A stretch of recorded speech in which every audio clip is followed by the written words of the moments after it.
Cumprimentos amados com a paz do Senhor, sejam bem-vindos à nossa quinta videoaula da nossa lição bíblica da faixa etária de adolescentes, onde estamos estudando durante esses 3 meses, o nosso segundo trimestre, que fala sobre a história do povo escolhido.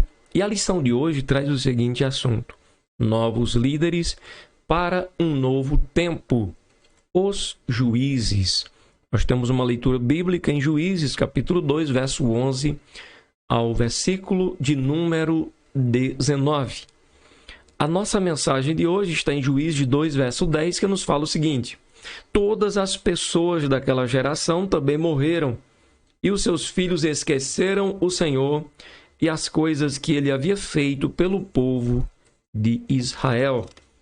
Esta lição de hoje, esse texto bíblico, está falando sobre um tempo em que Israel estava num círculo vicioso.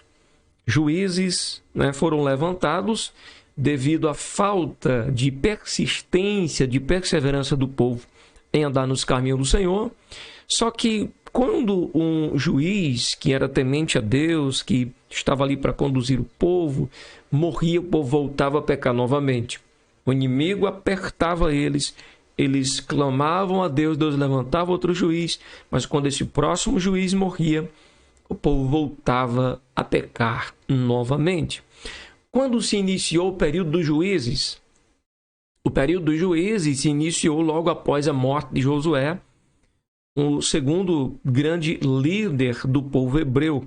Primeiro Moisés, e logo após Josué, que o substituiu quando ele veio a morrer. Todavia, quando a geração de Josué passou, a geração seguinte se esqueceu de Deus e fez o que era mal aos olhos do Senhor.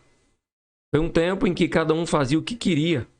Isso teve consequências, pois Deus permitiu que inimigos derrotassem Israel e os subjugassem, porque não estavam vivendo de acordo com a vontade de Deus. Hoje vivemos tempos muito tentadores. É necessário dizer para os nossos adolescentes, para todos que me ouvem, que não se deixe cair na tentação de querer fazer tudo aquilo que você deseja. É necessário se sujeitar a ordenanças, a normas, a diretrizes, que no caso age de Deus e segundo as do nosso Pai, ou dos nossos pais terrenos. Nosso primeiro tópico é o período dos juízes. Sob a liderança de Josué, Israel conquistou grande parte de Canaã e repartiu as terras entre as tribos, ou seja, se estabeleceu na terra prometida. Josué viveu e liderou o povo até completar 110 anos de idade. Ao se despedir do povo, ele instruiu que todos deveriam seguir obedecendo a Deus e alertou que a prática da idolatria traria o juízo de Deus sobre o povo. Josué capítulo 24, versos 19 ao 21, texto bíblico nos fala a este respeito. Enquanto Josué e os chefes das 12 tribos lideravam, o povo temeu ao Senhor. Uma vez Josué morto, o povo cai na idolatria, e isto foi mal, e isto é mal ainda nos dias atuais. No Novo Testamento, encontramos a palavra de Deus dizendo: filhinhos, fugi da idolatria, guardai-vos dos ídolos.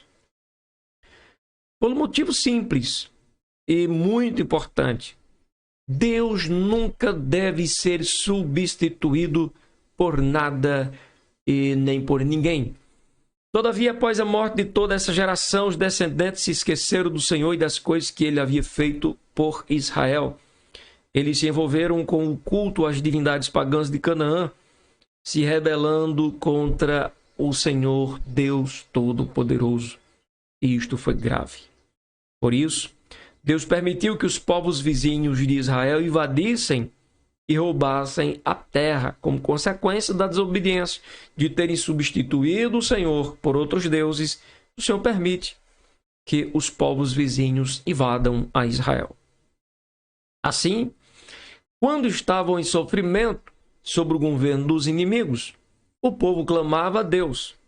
Ele, por sua misericórdia, ouvia a oração e levantava um juiz, isto é, um líder para guerrear e livrar o povo da dominação dos inimigos. Enquanto o juiz liderava, o povo temia a Deus e se estabelecia um período de paz. Porém, quando o juiz morria, a geração seguinte voltava a desobedecer. Isto é chamado, diante dos estudiosos da Bíblia, de ciclo vicioso. E isto não foi bom para Israel. E não podemos praticar isto hoje, porque isso não vai ser bom para a gente. Ciclo vicioso. Deus deseja que o homem se arrependa e deixe aquela prática da qual ele está se arrependendo. Porque se ele se arrepende, volta a praticar novamente, se arrepende, volta a praticar novamente, isso vai se tornar um ciclo vicioso. Todos sabemos que o pecado é como um câncer, mata. É algo que deve ser tratado e resolvido. E Cristo na cruz foi morto por isto, por esta finalidade ou com esta finalidade de eliminar de vez, né? Resolver o mal, o problema, matando-o pela raiz, né? Que é dando a capacidade do homem se arrepender e ser purificado pelo sangue do Cordeiro e andar no temor de Deus. Por esse motivo, de o povo viver na constante recaída de desobediência, as nações às quais Josué não expulsou e que permaneceram em Canaã, após a sua morte, continuaram na terra prometida por vontade divina. O próprio Deus permitiu ali como forma de punição a Israel por quebrar a aliança do Senhor, nosso Deus. A Bíblia pontua um panorama deste período. Juízes 21, 25 diz: naquele tempo não havia rei em Israel. Não havia uma liderança centralizada, única.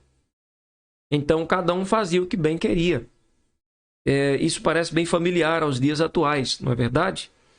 Eu não sei se os amados que me ouvem agora, acredito que sim, já deve ter ouvido coisa do tipo, que cada um tem a sua fé, cada um tem o seu jeito, a sua forma, a sua crença, e cada um respeite cada um e cada um viva como quer. Só que isso é perigoso. Claro que não somos nós, ou eu, ou você, que vai impor sobre outra pessoa a maneira que ela deve viver. Mas fato é que a palavra de Deus é a autoridade maior e que bem-aventurada é a nação cujo Deus é o Senhor. Bem-aventurado o povo que se submete às orientações da palavra de Deus. Porque se uma nação vive do seu próprio jeito, né, da sua própria forma, conforme o seu próprio pensamento, com certeza isto não vai ser bom, porque logo cairemos na pecaminosidade. Isto é fato. Segundo tópico, a juíza Débora. Geralmente os juízes eram homens. Todavia a Bíblia nos apresenta Débora, que era profetisa e juíza dos israelitas. Veja que algumas pessoas chegam a acusar o nosso Deus de machismo, mas eu vejo o nosso Deus diferente. Nosso Deus não faz acepção de pessoas, embora na época se predominasse aí o fato de os homens estarem encabeçando tudo na sociedade, mas o Senhor veio fazendo algumas diferenças aqui. Por exemplo, Débora juíza, Débora profetiza, Miriam estava lá entre os 3 principais e únicos líderes do povo hebreu. Era uma mulher. Estava lá Moisés, Arão e Miriam. Né? Veja, diante de uma obra muito grande, havia uma mulher, uma serva de Deus. Se lermos a Bíblia com honestidade, vamos encontrar e perceber que o nosso Deus não é isso daquilo que estão acusando ele. Bem, em sua época, o povo escolhido foi dominado por Jabim, governante da cidade de Azor, que tinha Sísera como comandante de seu exército. Débora mandou chamar Baraque e lhe entregou uma mensagem, apontando que o Senhor estava ordenando que Baraque lutasse contra Sísera e seu poderoso exército, pois a vitória era certa. Entretanto, Baraque impôs a condição de que só iria lutar se Débora o acompanhasse nessa luta. Veja que incrível que é, a mulher sendo convidada para ir para a guerra. Débora respondeu dizendo que iria com ele, mas como consequência ao seu pedido, as honras da vitória sobre Císera não ficaria com Baraque, e sim com uma mulher.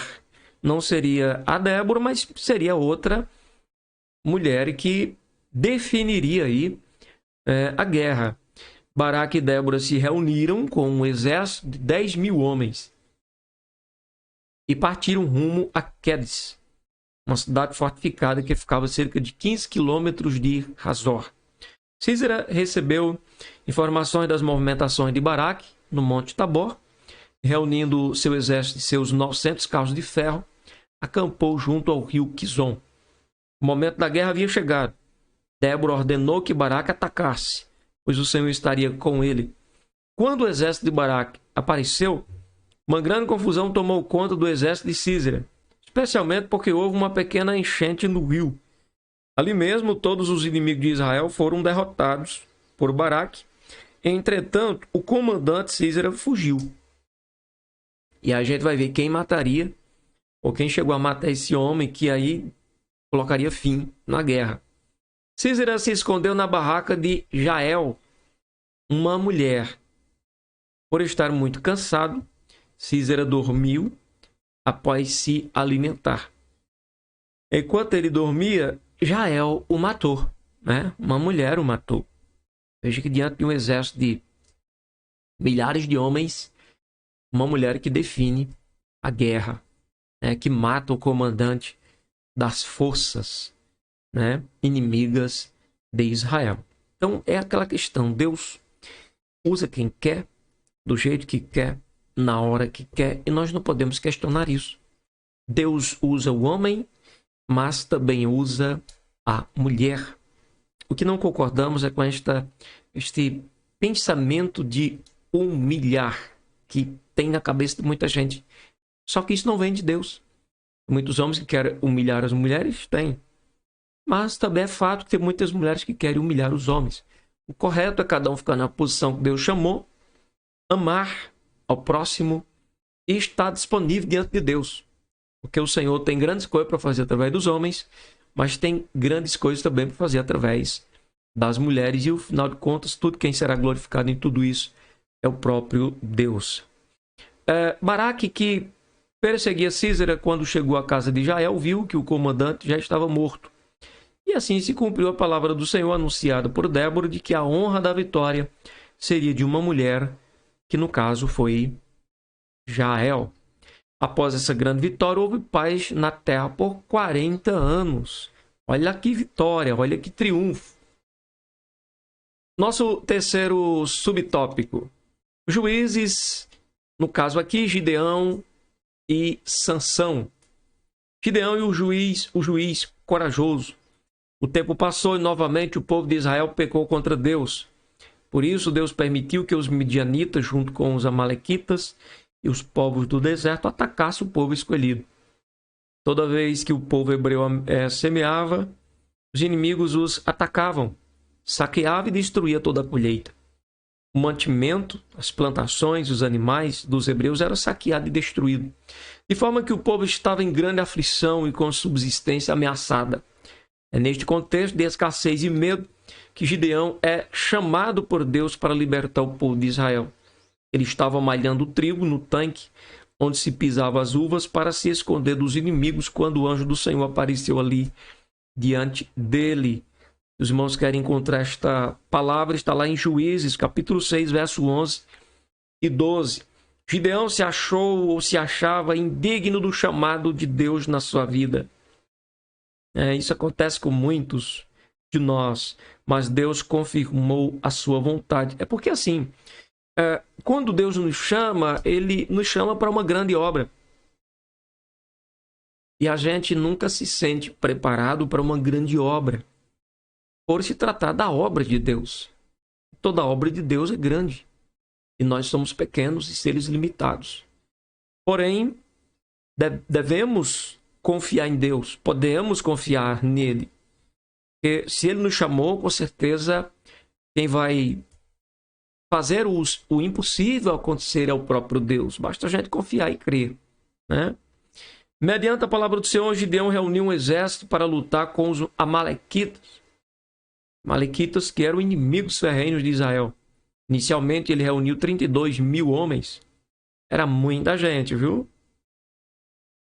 Porém, Deus mandou que os medrosos voltassem para casa, e assim 22 mil homens retornaram. Ora, o exército era grande, mas tinha 22 mil medrosos. Sobrou 10 mil, né? Caiu bastante. Deus ainda achou que tinham soldados em excesso. Tinha muita gente ainda. E, por isso, ordenou um novo teste. Deus ordenou que, à beira de um rio, quem bebesse água como um cão, lambendo a mão, deveria ser separado dos demais que se ajoelhassem para beber. Dentre os 10 mil homens, quase 300 foram selecionados. No caso aqui, quase não, apenas 300 foram selecionados. 9.700 também foram desclassificados nesse último teste.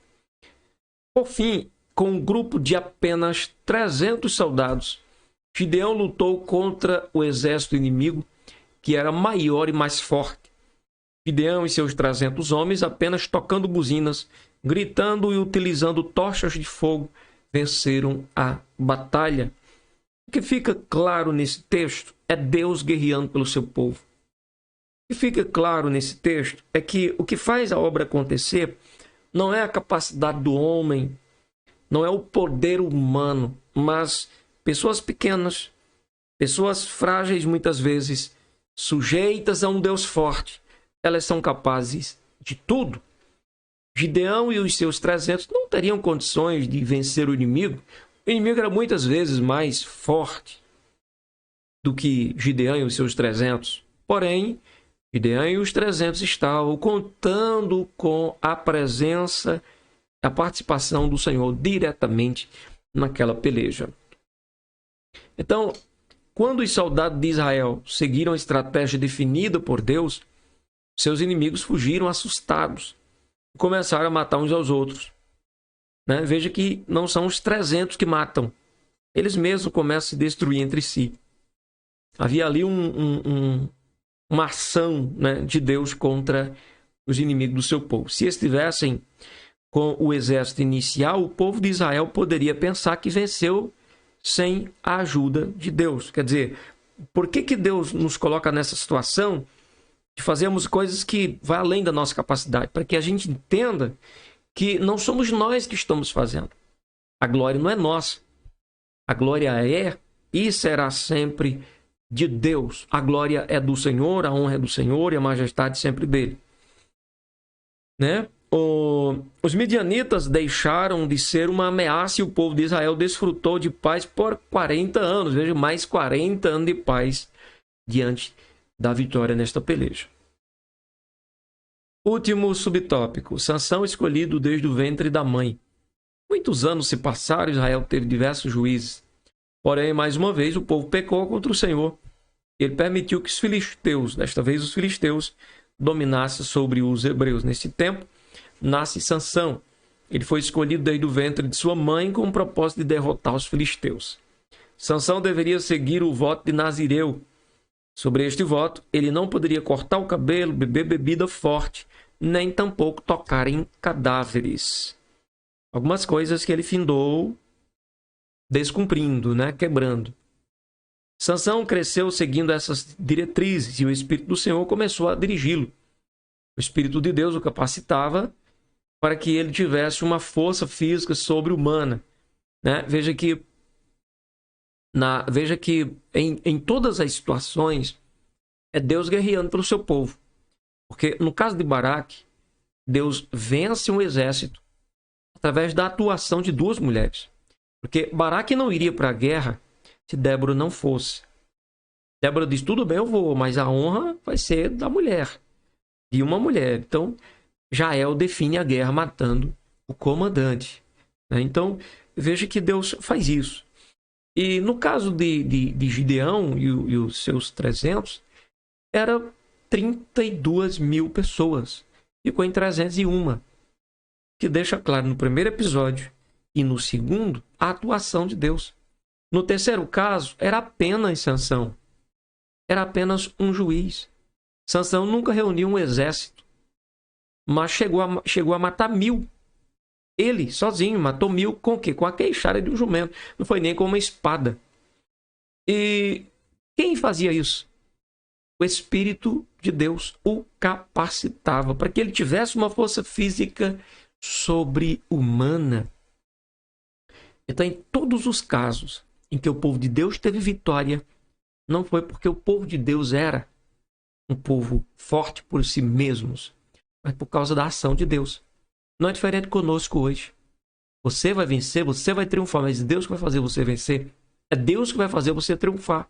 Nós triunfaremos, nós venceremos, porque o Espírito de Deus se moverá em nosso favor, se moverá em nós e nos fará vencer. Entende como é importante confiar e crer em Deus? O propósito de vida de Sansão era destruir os filisteus, mas ele, não ouvindo o conselho de seus pais, casou-se com a mulher do povo inimigo. O casamento fracassou, Sansão voltou para casa furioso. Algum tempo depois, Sansão retornou à casa do sogro. Neste momento, descobriu que não poderia refazer a união com a mulher escolhida. Motivado pelo desejo de vingança, Sansão ateou fogo nas plantações de trigo dos filisteus e nos bosques de oliveiras. Além de matar muitos homens filisteus, nesse episódio. Isso desencadeou ali uma guerra contra Judá. Os homens de Judá fizeram um acordo com Sansão e aceitou ser amarrado por eles e entregue aos filisteus. Quando chegou no local do encontro, o Espírito do Senhor tomou a Sansão e ele ficou muito forte. Ele se soltou, lutou contra os filisteus e venceu. Após essa vitória, Sansão liderou o povo de Israel por 20 anos. Posteriormente, Sansão se uniu a Dalila. Ele se apaixonou por ela. Lhe contou que o segredo de sua força estava no fato de seu cabelo nunca ter sido cortado. Ele era nazireu, Dalila, por sua vez, contou aos filisteus e foi paga por entregar essa informação de onde via a força do Sansão. Dalila enganou a Sansão e fez ele dormir sobre o seu colo. Em acordo com os filisteus, ela fez que os cabelos de Sansão fossem cortados. Só deixando claro que não foi ela mesma quem cortou. Ela chamou alguém que veio, tinha prática nisso e cortou os cabelos dele. Sansão foi atacado pelos filisteus, capturado e torturado. Ele foi humilhado, tendo seus olhos perfurados e se tornou um escravo. Sansão perdeu sua força porque o Espírito do Senhor havia se retirado dele. Algum tempo depois, os governadores filisteus fizeram uma festa em adoração ao deus Dagom. E ali aconteceu o desfecho final, quando o inimigo de Israel é morto. Mais gente é morta ali naquele dia do que o tempo em que Sansão esteve vivo. Eles trouxeram Sansão para humilhá-lo em público ali mais uma vez no templo de Dagom. Nesse momento, Sansão pediu força a Deus para derrotar os filisteus. A força foi concedida pelo Senhor e Sansão derrubou as colunas do templo inimigo e morreu junto com os filisteus que ali estavam. No momento de sua morte, Sansão derrotou mais filisteus do que em toda a sua vida. De onde vinha tanta força? Da ação direta do Espírito de Deus na vida de Sansão. É como disse Paulo, Paulo disse: posso todas as coisas naquele que me fortalece. Quem nos fortalece é Deus. Então, nele nós podemos todas as coisas, ele é a nossa força. Conclusão: o período do juízo foi marcado pelo ciclo. Que ciclo? Desobediência, derrota para inimigos, clamor a Deus, liderança de um juiz e vitória sobre os inimigos. Que pena que esse ciclo voltava para o começo de novo. O povo voltava à desobediência, eram derrotados diante dos inimigos, voltavam a clamar a Deus. Deus dava uma liderança forte e derrotava os inimigos. E assim retornavam novamente, até que terminou o período dos juízes. Tá bom? Deus não quer que sejamos assim. Deus não quer que sigamos esse modelo. Nós devemos ter uma vida firme, constante na fé em Deus e na obediência. Senão, a gente é que perde. Não é verdade? Então, Deus abençoe a sua vida poderosamente. Fica firme. Jesus te ama. e breve nos levará para o seu lar celestial de maravilha e de felicidade.